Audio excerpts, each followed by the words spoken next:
विद्यार्थी मित्र, इयत्ता 12वीच्या राज्यशास्त्र या विषयातील दुसऱ्या पाठाचा आपण विचार करतो आहोत।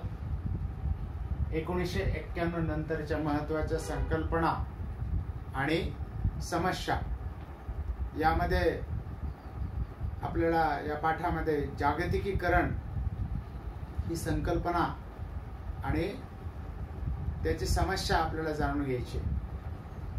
यापूर्वीच्या तासाला आपण जागतिकीकरण म्हणजे काय ते पाहिलं आणि त्याचा जागतिकीकरणाचा आर्थिक घटकावर होणारा परिणाम यापूर्वीच्या तासाला आपण अभ्यासलेला आहे। जागतिकीकरण म्हणजे जगामध्ये 1990 नंतर हा विचार आलेला आहे की रशिया ही महाशक्ती विघटित झाली, अमेरिका हे राष्ट्रप्रबळ म्हणून विकसित होऊ लागलं, अनेक राष्ट्र स्वतंत्र होऊ लागली। दुसऱ्या महायुद्धानंतर जगाचं जे 2 भागामध्ये विभाजन झालेलं होतं, भांडवलशाही राष्ट्रांचा एक अमेरिकेचा गट आणि साम्यवादी राष्ट्रांचा रशियाचा गट, द्विध्रुवीकरण जे झालेलं होतं ते द्विध्रुवीकरणाला 1990 नंतर ओढी लागली। रशियाची महाशक्ती ही हळूहळू क्षीण झाली, अनेक नवनवीन राष्ट्रांचा उदय झाला, स्वातंत्र्याच्या चळवळी त्या देशामध्ये सुरू झाल्या आणि अनेक देश निर्माण झाले। अलिप्ततावादी राष्ट्रांचा तिसराही गट निर्माण झाला आणि 1990 नंतर मग हुकुमशाही, राजेशाही आणि गुलामगिरीची व्यवस्था ही झुगारून देऊन जग विकासाच्या दिशेनं जगातील अनेक राष्ट्रांनी पावलं टाकायला सुरुवात केली। आयात निर्यात, देवाणघेवाण, विज्ञान आणि तंत्रज्ञानाची देवाणघेवाण, त्याचबरोबर विकासासाठी, प्रगतीसाठी लागणारी जी साधनं आहेत ती एक दुसऱ्याकडून घेऊन त्या ठिकाणी आपल्या देशाची प्रगती करणं ही विचारसरणी 1990 नंतर जगामध्ये सुरू झाली आणि त्याचा आर्थिक घटकावर सुद्धा परिणाम झालेला आहे। अनेक पूर्वीच्या काळी कंपन्यांवर बंधनं होती, मग भांडवली गुंतवणूक 1990 नंतर कंपन्यांनी जगातील कोणत्याही देशामध्ये करायला सुरुवात केलेली, हेही मागच्या तासाला आपण अभ्यासलेलं आहे। त्याचबरोबर व्यापाराची जी बंधनं होती ती 1990 नंतर शिथिल करण्यात आली। गॅट करारासारखे करार रद्द करून त्या जागी जागतिक व्यापार संघटना अशासारख्या संघटना कार्य करू लागल्या। सीमा शुल्क आणि आयात शुल्कावरील बंधनं ही हळूहळू जगामध्ये कमी होऊ लागली। त्याचबरोबर व्यापार हा वस्तूंचा केला जातो, परंतु सेवा क्षेत्रामध्ये सुद्धा व्यापार होऊ लागला। अनेक कंपन्या या सेवा क्षेत्रामध्ये येऊ लागल्या, त्यामध्ये बँक आणि विमा या प्रामुख्यानं जगामध्ये सेवा देण्याचं काम करू लागले। त्याचबरोबर अनेक ट्रान्सनॅशनल कंपन्यांचा उदय झाला, म्हणजे काही कंपन्या एका देशामध्ये निर्माण होतात, त्या अनेक देशामध्ये त्यांच्या शाखा असतात। या बहुराष्ट्रीय कंपन्या, एका राष्ट्रात त्यांचं मुख्यालय असतं, पण ट्रान्सनॅशनल कंपन्या ज्या आहेत त्यांचं मुख्यालय म्हणजे त्यांची मालकी एका राष्ट्रामध्ये नसते, ते कुठेही जिथं सोयी सुविधा असते तिथं कंपन्या उभारू शकतात। अशा प्रकारे आर्थिक विकासाकडं जग 1991 नंतर हे झुकू लागलेलं आहे आणि राष्ट्रवादाची संकल्पना ही त्या ठिकाणी तिला आव्हान मिळतं की काय असं तज्ञांचं मत होतं, पण स्वातंत्र्य आणि राष्ट्रवाद त्या त्या देशांनी अबाधित ठेवलेला आहे। आज आपल्याला प्रामुख्यानं या जागतिकीकरणाचा राजकीय घटकावर कसा परिणाम झालेला आहे ते अभ्यासायचं, की जगातली जी काही विचारसरणी आहे, पूर्वीच्या काळी राजेशाही होती, हुकुमशाही होती, आणि नंतरच्या कालखंडामध्ये 1945 नंतर दुसऱ्या महायुद्धानंतर जगातील बहुतांश देशांनी लोकशाही शासन पद्धतीचा स्वीकार केलेला। म्हणजे लोकशाही शासन पद्धती ही अधिक लोकाभिमुख आहे, म्हणून आधुनिक काळामध्ये लोकशाहीचं महत्त्व हे वाढू लागलेलं आहे। कारण 1990ची पूर्व युरोपामधील क्रांती आणि सोव्हिएत रशियाचं विघटन यांच्याकडे कम्युनिझमचा झालेला अंत अशा स्वरूपात बघितले जाते। बघा, 1989ला रशियाचं विघटन झालं। रशिया ही महाशक्ती ही क्षीण झाली आणि रशियाचे अनेक देश त्या ठिकाणी निर्माण झाले। महाशक्ती राहिली नाही आणि नंतर जग हे लोकशाही व्यवस्थेच्या दिशेने वाटचाल करीत आहे असे मानले जाते। म्हणजे लोकांनी लोकांच्यासाठी आणि लोकांकडून चालवलेले शासन अशी व्यवस्था त्या ठिकाणी जगातील बहुतांश देशांनी स्वीकारली। 15 ऑगस्ट 1947ला भारतही स्वतंत्र झाला आणि भारतासारख्या 150 राष्ट्रांनी त्या ठिकाणी अलिप्ततावादाची चळवळ सुरू केली। कोणत्याही महाशक्तीमध्ये गटामध्ये सामील व्हायचं नाही, त्यातील बहुतांश राष्ट्रांनी लोकशाही शासन व्यवस्थेचा स्वीकार केलेला आणि त्यामध्ये नागरिकांचा राज्यकारभारामध्ये सहभाग असणं, त्याचबरोबर नागरिक केंद्रित शासन व्यवस्था निर्माण करणं, की जनतेच्या इच्छा आकांक्षा काय आहेत ह्या पाहून त्या ठिकाणी तशा पद्धतीने कायदे तयार करणं अशी व्यवस्था आलेली। राजेशाहीमध्ये, हुकुमशाहीमध्ये, साम्यवादी शासन पद्धतीमध्ये ही व्यवस्था नव्हती, म्हणून सुशासनाची संकल्पना 1991 नंतर त्या ठिकाणी जगामध्ये रुजू लागली। लोकशाही शासन व्यवस्थेमध्ये निर्णय हे बहुमताने घेतले जातात। आधुनिक काळामध्ये प्रातिनिधिक लोकशाही शासन पद्धतीचा स्वीकार अनेक देशांनी केला आणि या लोकशाही शासन पद्धतीमध्ये प्रतिनिधित्वाची शासन पद्धती स्वीकारली। आपण आपले प्रतिनिधी निवडून पाठवतो आणि ते प्रतिनिधी आपल्या मार्फत बहुमताच्या आधारावर निर्णय घेतात। सहभागी शासन व्यवस्थेमध्ये त्या पारंपरिक निर्णय प्रक्रियेच्या पलीकडे जाऊन समाजातील सर्व घटकांना निर्णय प्रक्रियेत कसे सामील करता येईल हे बघितले जाते। नागरिक केंद्रित शासन आणि सुशासन व्यवस्थेत नागरी समाजाच्या सहभागावर भर दिला जातो। लोकांचा राजकीय व्यवस्थेमध्ये विकासामध्ये सहभाग घेतला जातो। ठराविक कालावधीसाठी विधिमंडळामध्ये लोक आपले प्रतिनिधी निवडून पाठवतात आणि हे प्रतिनिधी आपल्या मार्फत राज्यकारभार करतात। ज्या राजकीय पक्षाला स्पष्ट असं बहुमत प्राप्त झालेले असेल त्या पक्षाच्या नेत्याकडं आणि त्या पक्षाकडं शासनाच्या संचालनाची जबाबदारी जाते। तो पक्ष शासन संचालन करतो आणि बहुमताच्या आधारावर त्या ठिकाणी निर्णय घेतले जातात, कायदे तयार केले जातात।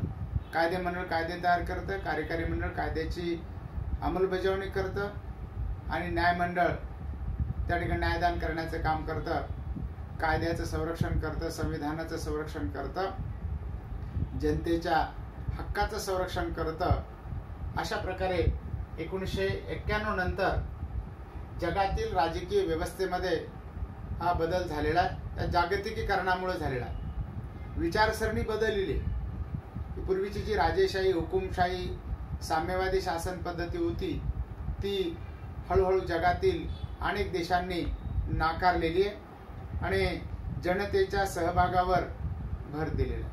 आज सुशासन झालं पाहिजे, जनताभिमुख शासनाची व्यवस्था आज लोकांनी स्वीकारलेली। त्यानंतर राज्याचं स्थान काय आहे किंवा त्याचा परिणाम या जागतिकीकरणावर कसा झाला तेही आपल्याला या ठिकाणी पाहायचंय.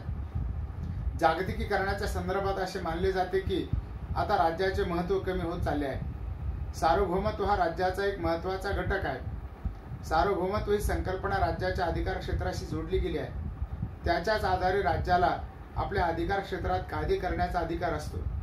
या सार्वभौमत्वावर आज अंतर्गत तसेच बाह्य घटकाकडून आघात होत आहेत असे मानले जाते. म्हणजे बघा, कळत नकळतपणे विकसित देशांचं वर्चस्व या जागतिकीकरणामुळं त्या अविकसित देशावर प्राप्त होतं. मग सार्वभौम सत्ता जी आहे ती सार्वभौम सत्तेला आव्हान दिलं जातं असं मानलं जातं. आणि लोकसंख्या, भूप्रदेश, निश्चित भूप्रदेश आणि सार्वभौमत्व असा विचार असेल तर तिथं राज्य ही व्यवस्था असते. आपल्या देशामध्ये भारत हे एक राज्य असं आपण म्हणतो की आपल्या देशामध्ये लोकसंख्या आहे, निश्चित भूप्रदेश आहे आणि सार्वभौम सत्ता आहे. आपल्या देशातील नागरिकावर परकीय नागरिकांची सत्ता चालत नाही. मग या कळत नकळतपणे या जागतिकीकरणामुळं विकसित देशांचं विचारसरणी स्वीकारावी लागते आणि कळत नकळतपणे त्या विकसित देशांची आव्हानं स्वीकारावी लागतात. म्हणून त्या ठिकाणी सार्वभौमत्वाला आव्हान मिळतं आहे असं म्हटलं जातं. आणि देशांतर्गत सार्वभौमत्व आणि बाह्य सार्वभौमत्व म्हणजे देशातील नागरिक स्वयं विकासासाठी स्वयं निर्णय घेऊ शकतात. याला म्हणायचं अंतर्गत सार्वभौमत्व. आणि या नागरिकावर दुसऱ्या कुठल्याही देशातील नागरिकांची सत्ता चालणार नाही, वर्चस्व चालणार नाही. 1947 पूर्वी आपल्या देशामध्ये सार्वभौमत्व नव्हतं, कारण इंग्रजांची सत्ता होती. 1947ला आपल्याला स्वातंत्र्य मिळालं आणि आपला देश स्वतंत्र झाला आणि सार्वभौम सत्ता जगामध्ये म्हणजे भारतामध्ये अस्तित्वात आली. हे सार्वभौमत्व आपण स्वीकारलं. तर अशा प्रकारे सार्वभौम सत्ता ही कळत नकळतपणे त्या भांडवलशाही राष्ट्रांची किंवा पुढारलेल्या राष्ट्रांची होते असं म्हटलं जातं. किंवा बाह्य सार्वभौमत्व म्हणजे देशांतर्गत ज्या सीमा आहेत त्या सीमा सुरक्षित असल्या पाहिजेत. शस्त्रास्त्रासाठी किंवा वस्तूंची आयात निर्यात करण्यासाठी त्या ठिकाणी त्या जगावर त्या ठिकाणी त्या विकसित राष्ट्रांचं प्रभुत्व प्राप्त होतं. म्हणून बाह्य सार्वभौमत्वाला सुद्धा आव्हान मिळतं असं म्हटलं जातं. आंतरराष्ट्रीय कायद्याचा विस्तार, प्रादेशिक आर्थिक संघटना, बाजारपेठेचे जागतिकीकरण, पर्यावरण आणि मानवी प्रश्नाबाबतची वाढती चिंता ही सर्व बाह्य आव्हाने आहेत. आज संयुक्त राष्ट्रसंघ सारख्या युनो सारख्या संघटना निर्माण झालेल्या आहेत आणि कळत नकळतपणे त्यांचं वर्चस्व आहे. आंतरराष्ट्रीय कायदे मान्य करावे लागतात, कारण जे सदस्य राष्ट्र आहेत त्यांना ती मान्य करावी लागतात. प्रादेशिक आर्थिक संघटना निर्माण झालेल्या आहेत. जसं आपण बघितलं आसियान सारखी संघटना किंवा सार्क सारखी संघटना या अनेक देशांनी निर्माण केलेल्या आहेत. त्या आर्थिक विकासासाठी निर्माण झालेल्या आहेत. त्यामुळं त्या ठिकाणी जे देश त्या संघटित झाल्यामुळं ते सार्वभौमत्व धोक्यात येते की काय असा विचार मानला जातो. बाजारपेठेचं जागतिकीकरण झालं. आज जगातील कोणतेही देश दुसऱ्या कोणत्याही देशामध्ये आपली वस्तू विकू शकतात. अर्थात पुढारलेले जे देश आहेत त्या पुढारलेल्या देशामध्ये वस्तूचं उत्पादन करण्यासाठी त्या ठिकाणी त्यांना कमी खर्च येतो, कारण यंत्रसामुग्रीच्या साहाय्यानं मालाचं उत्पादन केलं जातं. आपल्याकडे उत्पादन खर्च जास्त आहे, त्यामुळे मालाची किंमत जास्त आहे आणि मालाचा दर्जाही त्या ठिकाणी त्या पुढारलेल्या देशांचा श्रेष्ठ दर्जाचा असतो. पर्यायानं त्या ठिकाणी वस्तूच्या किमती कमी असतात. म्हणून बाजारपेठ खुली झालेली आहे. त्यामुळं गरीब राष्ट्रांनी किंवा लघुउद्योगावर त्याचा परिणाम होतो आहे असं त्या ठिकाणी म्हटलं जातं. पर्यावरण आणि मानवी प्रश्न निर्माण झालेले आहेत. पर्यावरणाचा ऱ्हास होतो आहे किंवा प्रदूषण वाढतं आहे किंवा जगाचं तापमान वाढतं आहे, अशा अनेक समस्या निर्माण झालेल्या आहेत. ध्वनी प्रदूषण किंवा पाणी प्रदूषण किंवा अणुऊर्जा प्रदूषण अशा सारख्या समस्या निर्माण झालेल्या आहेत आणि ही आव्हानं त्या ठिकाणी 1991 नंतर निर्माण झाले. राष्ट्रीय पातळीवर सहमतीचा अभाव व त्यातून निर्माण होणारे मतभेद, वाढता वांशिक राष्ट्रवाद, बिगर राष्ट्रीय घटकांचे कार्य तसेच पर्यावरण, लिंगभेद आणि मानवतावादी समस्यांना मिळालेले केंद्रस्थान ही सर्व अंतर्गत आव्हाने आहेत. बघा, तर निवडून दिलेले जे सरकार असतं त्या सरकारनं चांगले निर्णय घेण्यासाठी सरकारला पूर्ण बहुमताची आवश्यकता असते योग्य निर्णय घेण्यासाठी. आणि सरकार जर अल्पमतामध्ये असेल किंवा सरकार जर संमिश्र स्वरूपाचं असेल तर त्या ठिकाणी राष्ट्रीय पातळीवर सहमती होत नाही. निर्णय घ्यायला सरकारला अडचण जाते आणि त्यातून मतभेद निर्माण होतात. त्याचबरोबर वांशिक राष्ट्रवाद निर्माण झालेला आहे. मग काळे विरुद्ध गोरे किंवा अशा प्रकारच्या धार्मिक काही संघटना, जातीयवादी संघटना किंवा वंशवादी संघटना निर्माण झालेल्या आहेत आणि बिगर राष्ट्रीय घटकही आलेले आहेत त्याच्यामध्ये. मग कंपन्यांचा कळत नकळतपणे प्रभाव पडतो. त्याचबरोबर एजंटची व्यवस्था आपल्याकडे निर्माण झालेली आहे त्याचाही प्रभाव पडतो. लिंगभेद मानला जातो. मग स्त्री पुरुष हा भेद त्यामध्ये आहेच. स्त्रियांना कमी लेखलं जातं किंवा त्या ठिकाणी मानवतावादी समस्यांना मिळालेले केंद्रस्थान ही सर्व अंतर्गत आव्हान आहे. माणसानं माणसाशी माणसाप्रमाणे वागलं पाहिजे. जातीभेद, धर्मभेद, भाषाभेद, प्रांतभेद असा कुठलाही भेद न करता त्या ठिकाणी राष्ट्रीय विकासासाठी सर्वांनी एक झालं पाहिजे. पण हे मात्र आव्हान जगातील अंतर्गत आव्हान आहे असं म्हटलं जातं. त्यानंतर बिगर तिसरा घटक जो आहे जागतिकीकरणावर परिणाम करणारा राजकीय घटकामधील बिगर राजकीय घटकांची वाढ झालेली आहे. नागरी समाजाला मिळालेल्या वाढत्या महत्वामुळे बिगर राजकीय घटक पुढे आले आहेत. म्हणूनच स्वयंसेवी संघटना आणि गैर सरकारी संस्थांना महत्व प्राप्त झालेले आहे. NGO म्हटले त्याला, नॉन गव्हर्नमेंट ऑर्गनायझेशन, म्हणजे यांच्यावर सरकारचं वर्चस्व नाही. तर अशा काही बिगर राजकीय संघटना निर्माण झालेल्या आहेत. त्या संस्था मानवी समस्यांच्या प्रश्नावर भर देतात. आज आंतरराष्ट्रीय संबंध हे केवळ राष्ट्राच्या संबंधापुरते मर्यादित राहिलेले नाहीत, तर त्यात बिगर राजकीय घटकांचा देखील समावेश झालेला आहे.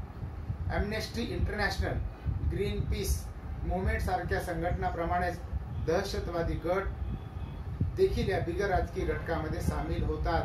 बघा, राजकीय घटकांचे जर राजकीय पक्ष तर आहेतच, पण बिगर राजकीय घटक हे जागतिकीकरणावर परिणाम करतात.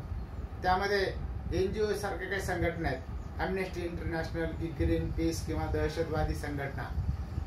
ते काय करतात, आपल्याच गटाचं त्या ठिकाणी हित जोपासण्याचा प्रयत्न करतात आणि याचं महत्व वाढल्यामुळं आंतरराष्ट्रीय प्रश्नावर ते भर देतात, मानवी समस्यावर ते भर देतात आणि यांचं स्वरूप एखाद्या राष्ट्रापुरतं मर्यादित राहिलं नाही. ज्या ज्या ठिकाणी माणसाचा छळ होतो, मनुष्याची हत्या होते, पिळवणूक होते किंवा मानवाला माणसाप्रमाणे त्या ठिकाणी जीवन जगू दिलं जात नाही, मानवी हक्कावर, स्वातंत्र्यावर जिथं गदा आणली जाते तिथं ह्या NGO हस्तक्षेप करताना आपल्याला दिसून येतात आणि त्यांच्या ह्या ज्या चळवळी आहेत या चळवळीमुळे सुद्धा त्या ठिकाणी जागतिकीकरणावर त्या घटकाचा परिणाम होतोय.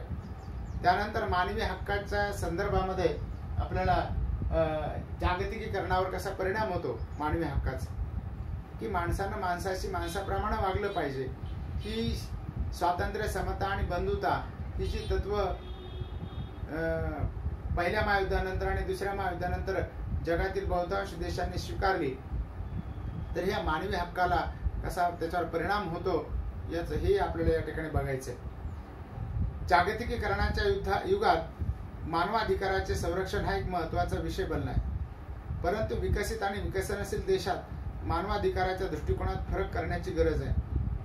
तिसऱ्या जगाच्या दृष्टीने नागरी आणि राजकीय हक्कांच्या आधी आर्थिक विकास साधण्याची गरज असते. तसेच वैयक्तिक अधिकारापेक्षा समाज आणि कुटुंब यांचे महत्व अधिक आहे. उदाहरणार्थ, भारतीय संविधानाने सामाजिक न्यायावर आधारित अधिक भर देऊन अन्न, वस्त्र, निवारा, शिक्षण आणि स्वास्थ्य यांना प्राथमिक महत्व दिले आहे. असे मानले जाते की वितरणात्मक न्याय मिळवून देण्यासाठी लोककल्याणापेक्षा स्वातंत्र्याच्या हक्कावर जास्त भर दिला जातो. म्हणून राष्ट्रांना आपला इतिहास, संस्कृती, राजकीय व्यवस्था आणि अर्थव्यवस्था या आधारे मानवी हक्काबाबत निर्णय घेण्याचा अधिकार दिला पाहिजे. थोडक्यात नागरी आणि राजकीय हक्क स्वातंत्र्य या पाश्चात्य दृष्टिकोनाला प्रत्यक्षातील स्थानिक परिस्थितीची सांगड घालण्याची गरज आहे. बघा, तर जागतिकीकरणाच्या युगामध्ये मानवाधिकाराचं संरक्षण हा एक महत्वाचा भाग आहे की एखाद्याची पिळवणूक करता कामा नये, एखाद्याचा छळ करता कामा नये, एखाद्याची हत्या करता कामा नये. विकसित आणि विकसनशील देशामध्ये मानवी अधिकाराच्या दृष्टिकोनामध्ये थोडा फरक आहे आणि तो फरक आपण केला पाहिजे. कारण तिसऱ्या जगाच्या दृष्टीने नागरी आणि राजकीय हक्कांच्या आधी आर्थिक विकास साधण्याची गरज आहे. रशिया आणि अमेरिका हे जे दोन गट होते, या दोन गटामध्ये रशियानं साम्यवादी विचारसरणी स्वीकारली. अमेरिका हा भांडवलशाही राष्ट्रांचा गट आणि तिसरी महाशक्ती आहे दुसऱ्या महायुद्धानंतर निर्माण झाली ती म्हणजे अलिप्ततावादी राष्ट्रांचा गट. याला तिसरं जग म्हटलं जातं. तर या जगामध्ये बहुतांश विकसनशील राष्ट्र आहेत, गरीब राष्ट्र आहेत आणि या देशामध्ये विकास साधण्याची गरज आहे. म्हणून हा विकास करण्यासाठी त्या ठिकाणी समाज आणि कुटुंब यांचं महत्व त्या ठिकाणी वाढलं पाहिजे. वैयक्तिक अधिकार तर दिलेच पाहिजेत, पण त्यांच्या प्राथमिक गरजा पूर्ण झाल्या पाहिजेत. आपल्या देशामध्ये 70% लोक दारिद्र्यामध्ये आहेत. मग भारतानं अन्न, वस्त्र, निवारा, शिक्षण आणि आरोग्य यावर महत्व दिलेलं आहे. या मूलभूत गरजा आहेत. या मूलभूत गरजा पूर्ण होणं गरजेचं आहे. कारण जोपर्यंत माणसाच्या मूलभूत गरजा पूर्ण होत नाहीत तोपर्यंत आपल्याला आपला आर्थिक आणि राजकीय सामाजिक विकास आपल्याला करता येत नाही. वरील सर्व गोष्टी अधिक तपशिलाने समजून घेण्यासाठी काही उदाहरणे या ठिकाणी दिलेली आहेत. बघा, एक 2-3 उदाहरणे या ठिकाणी आपल्याला पाहिजेत. पहिलं उदाहरण आहे बघा, भारत वेगवेगळ्या आंतरराष्ट्रीय कराराचा आणि संघटनांचा सभासद आहे. जागतिक व्यापार संघटनेचा सभासद म्हणून भारताला आंतरराष्ट्रीय व्यापाराबाबत काही नियमांचे पालन करावे लागते. पाकिस्तान बरोबर केलेल्या सिंधू नदीच्या पाणी वाटपाच्या करारामुळे तसेच बांगलादेशाशी केलेल्या फराक्का पाणी वाटप करारामुळे सिंधू आणि गंगा या नद्यांच्या पाणी वाटपाबाबत नियमांचे भारताला पालन करावे लागते. बघा, ही जागतिकीकरणाचा राजकीय घटकावर झालेला परिणाम आहे. बघा की भारतानं अनेक आंतरराष्ट्रीय करार केलेले आहेत. उदाहरणार्थ समजा काही संघटनामध्ये भारत सामील आहे. सार्क शिखर संघटना, South Asian Association of Regional Cooperation, ASEAN सारखी संघटना, G20 किंवा G20 सारखी संघटना, यासारख्या संघटनेमध्ये भारत सदस्य आहे. त्याचबरोबर आंतरराष्ट्रीय व्यापार संघटनेचा सुद्धा भारत सदस्य आहे. त्यामुळं त्या संघटनांचे, त्या देशांच्या नियमांचं पालन भारताला करावं लागतं. त्यामुळे भारतानं सिंधू नदीच्या पाणी वाटपाच्या बाबतीत बांगलादेशाशी फराक्का करार केला.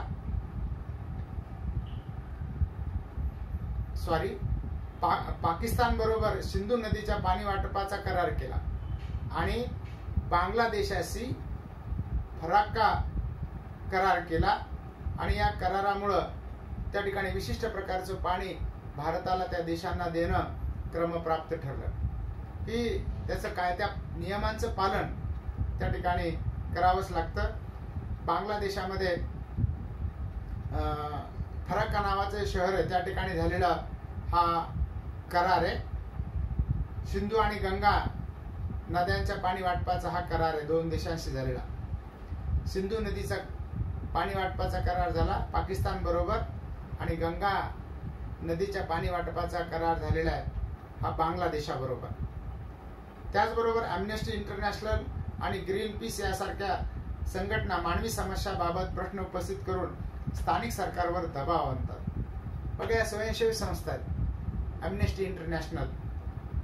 यामध्ये काही उदाहरण आपल्याला बघायचे. बघा, काश्मीर संदर्भातील भारताच्या मानवी हक्काच्या भूमिकेबाबत अम्नेस्टीने टीका केली आहे.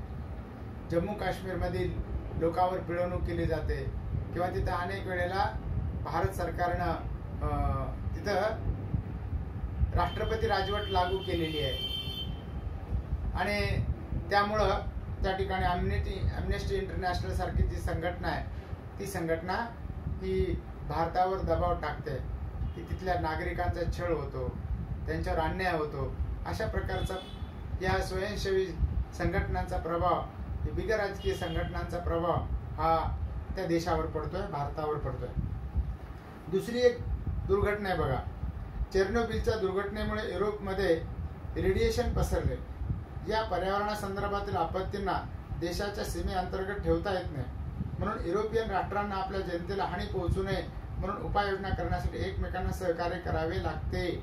बघा, दक्षिण युक्रेनिया या देशामध्ये घडलेली घटना आहे. 26 एप्रिल 1986 तिथं जे परमाणु दुर्घटना घडली, ॲटॉमिक एनर्जीमध्ये, परमाणु एनर्जीमध्ये दुर्घटना घडली त्या कंपनीमध्ये, आणि त्या कंपनीमध्ये स्फोट झाला, अपघात झाला.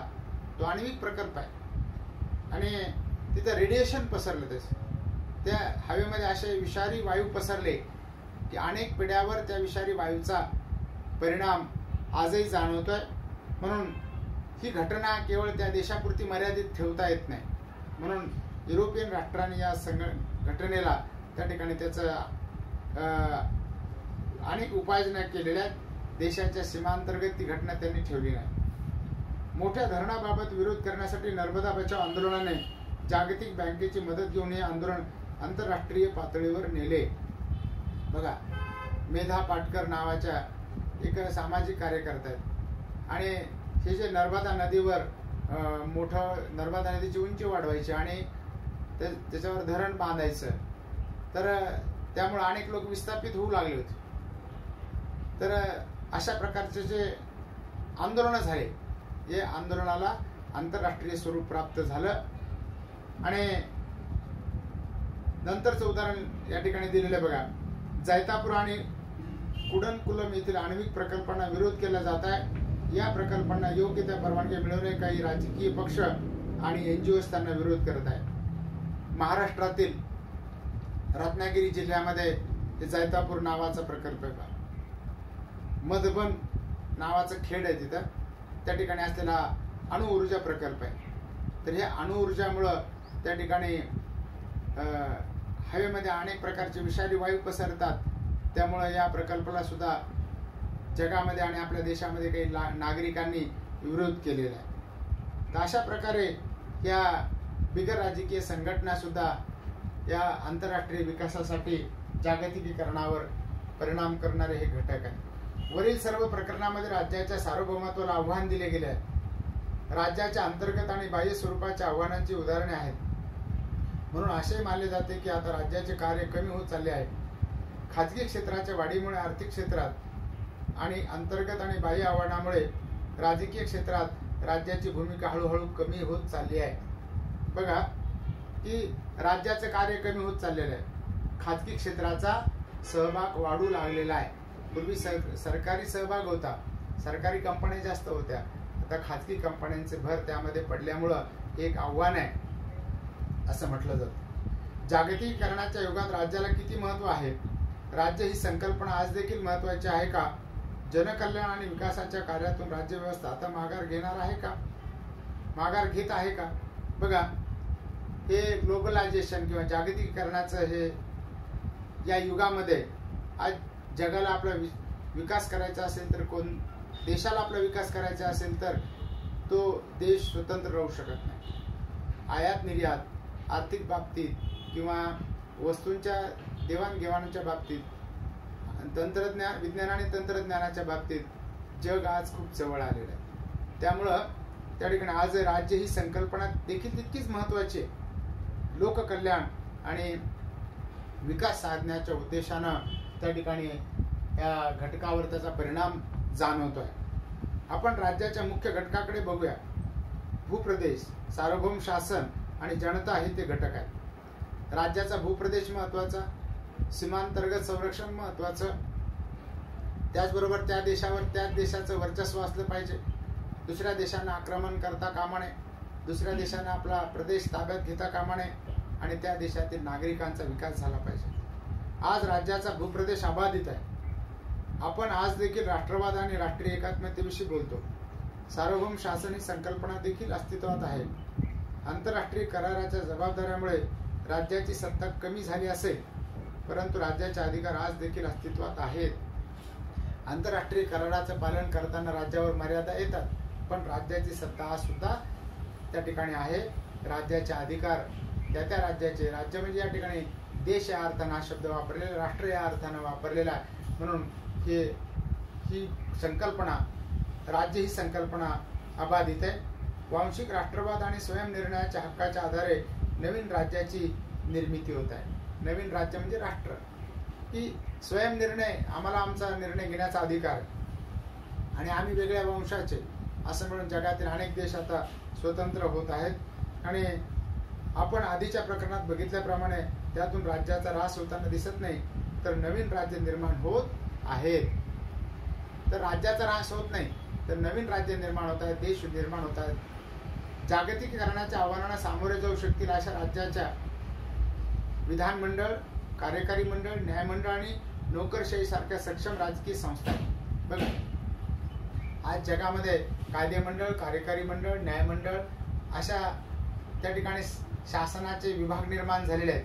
त्यामुळे ह्या सक्षम आहेत, सनदी नोकर वर्ग आहेत. या संस्थात राज्याच्या मूलभूत मूल्यांचं रक्षण, सामाजिक सुरक्षा देणारी व्यवस्था राखणे आणि आर्थिक विकासाला प्रोत्साहन देणे ही कार्य करू शकतात.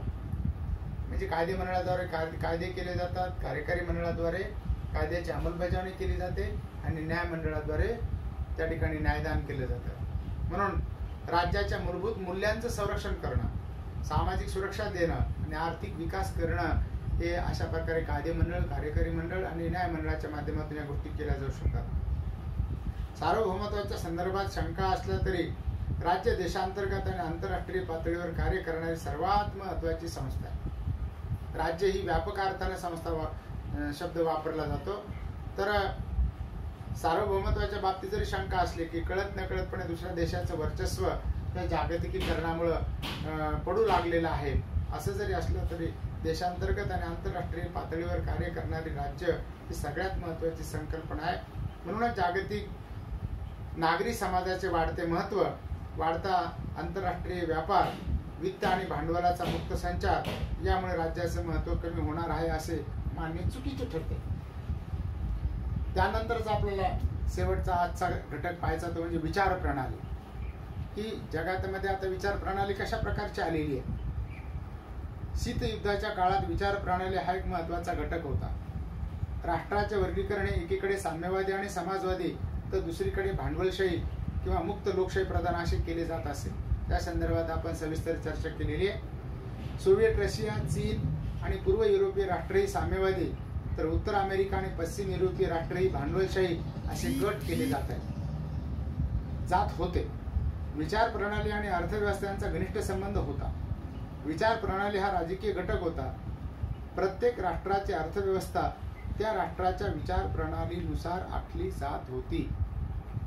भांडवलशाही राष्ट्र त्यांच्यानुसार आपली अर्थव्यवस्था आखतात, साम्यवादी राष्ट्रे त्यानुसार अर्थव्यवस्था आखतात. उदाहरणार्थ पूर्व युरोपमध्ये साम्यवादी विचार प्रणाली होती आणि तिथे साम्यवादी अर्थव्यवस्था होती.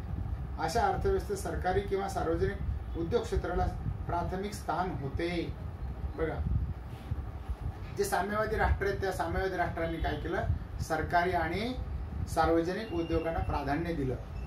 तर पश्चिम युरोपमध्ये भांडवलशाही विचार प्रणाली होती आणि भांडवलशाही अर्थव्यवस्था होती. तिथे अर्थव्यवस्थेत खाजगी क्षेत्राला प्राधान्य दिलं. जे भांडवलशाही राष्ट्र होते त्यांनी खाजगी क्षेत्राला प्राधान्य दिलं. साम्यवादी राष्ट्र होती त्यांनी सरकारी आणि सार्वजनिक क्षेत्राला प्राधान्य दिलं. त्या काळात लोकशाही, भारतासारखी राष्ट्रही लोकशाही समाजवाद असलेली राष्ट्र मानली जात होती. म्हणून येथील अर्थव्यवस्थेत खाजगी आणि सार्वजनिक असे दोन्ही उद्योग होते. आपल्या देशामधली अर्थव्यवस्था ही मिश्र अर्थव्यवस्था मानली जाते. तर आपल्या देशामध्ये खाजगी क्षेत्रातील उद्योगधंदे आहेत आणि सरकारी क्षेत्रातील सुद्धा उद्योगधंदे आहेत. या व्यवस्थेला मिश्र अर्थव्यवस्था असे म्हटले जाते. याचा अर्थ असा की अर्थव्यवस्थेत खाजगी आणि सार्वजनिक अशा दोन्ही क्षेत्रांनी महत्वाची भूमिका बजावली आहे. खाजगी क्षेत्र सुद्धा तितकंच महत्वाचं आहे आणि सार्वजनिक क्षेत्र म्हणजे सरकारी क्षेत्र सुद्धा तितकं महत्वाचं आहे. आज जागतिकीकरणाच्या युगात एकच प्रभावी विचारसरणी आणि अर्थव्यवस्था दिसून येते. त्या व्यवस्थेचे वर्णन बाजारपेठीय अर्थव्यवस्था असं केलं जातं. आज ज्या देशामध्ये बाजारपेठ आहे म्हणजे वस्तूची आयात निर्यात केली जाऊ शकते किंवा जिथं विक्री होऊ शकते त्याला बाजारपेठी अर्थव्यवस्था असं म्हटलं जातं. परंतु सर्वच राष्ट्र एकाच प्रकारच्या बाजारपेठी अर्थव्यवस्थेचा अवलंब करत नाहीत. त्या बाजारपेठी अर्थव्यवस्थेचे स्वरूप त्या राज्याच्या विचार प्रणालीवर अवलंबून आहे. ते देश कसा आहे त्याची काही उदाहरणं आपण बघूया. अमेरिकेत भांडवलशाही विचार प्रणालीबरोबर भांडवलशाही अर्थव्यवस्था आहे, म्हणून त्याचे वर्णन हे भांडवलशाही बाजारपेठी व्यवस्था असे केले जाते. अमेरिकेच्या भांडवलशाही बाजारपेठी व्यवस्था असं वर्णन केलं जातं. तर पश्चिम युरोपीय राज्यामध्ये कल्याणकारी विचारसरणी म्हणजे लोकांचं कल्याण झालं पाहिजे, भलं झालं पाहिजे, म्हणून कल्याणकारी बाजारपेठी अर्थव्यवस्था असं त्याचं वर्णन केलं जातं. तर चीनी राजकीय व्यवस्था ही साम्यवादी विचार प्रणाली मानली जाते. परंतु 1990 नंतर चीनच्या अर्थव्यवस्थेत बदल झालेला दिसून येतो. आज चीननं त्यांच्या अर्थव्यवस्थेचं वर्णन साम्यवादी बाजारपेठी अर्थव्यवस्था असे केलं जातं. म्हणजे त्या ठिकाणी समाजाचा विकास झाला पाहिजे असं केलं जातं. भारतात आपण बाजारपेठी अर्थव्यवस्था हा शब्द प्रयोग वापरत नाही, आपण आर्थिक उदारीकरण हा शब्द प्रयोग वापरतो. म्हणजे भारताची विचारसरणी ही आर्थिक उदारीकरणाच्या दृष्टिकोनातून पुढे येते आहे. तर भांडवलशाही राष्ट्रांची त्या ठिकाणी अर्थव्यवस्था जी आहे ती भांडवलशाही बाजारपेठी व्यवस्था अमेरिकेची आहे. तर पश्चिम युरोपीय राज्यामध्ये कल्याणकारी बाजारपेठी व्यवस्था आहे. साम्यवादी विचारसरणी असलेल्या देशामध्ये साम्यवादी बाजारपेठी व्यवस्था आहे. तर भारतासारख्या देशानं आर्थिक उदारीकरण ही व्यवस्था स्वीकारलेली आहे. अशा प्रकारे जागतिकीकरणाचा परिणाम होणारे हे दोन घटक आपण अभ्यासले. मागच्या तासाला आपण आर्थिक घटक अभ्यासला आणि आज आपण राजकीय घटक अभ्यासला की जगामध्ये 1991 नंतर लोकशाहीचं महत्त्व वाढलेलं आहे. राज्याच्या स्थान हे अबाधित आहे. बिगर राजकीय घटकांचा सुद्धा प्रभाव या जागतिकीकरणावर आणि विकासावर होतोय.